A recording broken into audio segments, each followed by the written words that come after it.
आज महाराष्ट्राची वाटचाल ही पेड पेंडिंग कडनं मागेल त्याला सौर पंप अशा प्रकारची होतीये। पण या शेतकऱ्यांना आपण विचार केला तर पुढच्या 25 वर्षाकरता या ठिकाणी कुठलंही बिल लागणार नाहीये। पुढच्या काळामध्ये त्यांनी अधिकची वीज तयार केल्यानंतर ती ग्रीडमध्ये कशी टाकता येईल आणि त्यांना त्यातनं उत्पन्न कसं देता येईल, म्हणजे बिल भरणारा हा आता पैसे घेणारा कसा होऊ शकेल, अशी योजना शेतकऱ्यांपर्यंत आणण्याचा प्रयत्न या सरकारच्या माध्यमातून चाललेला आहे।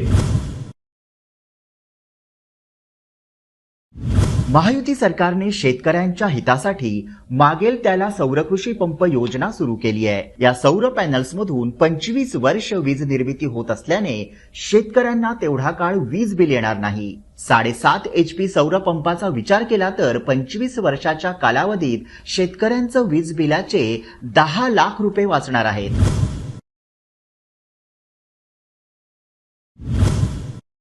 सौर कृषी पंपाच्या पॅनल्समधून निर्माण होणारी अतिरिक्त वीज ग्रीडमधून पाठवून वीज कंपन्यांना विकता येईल।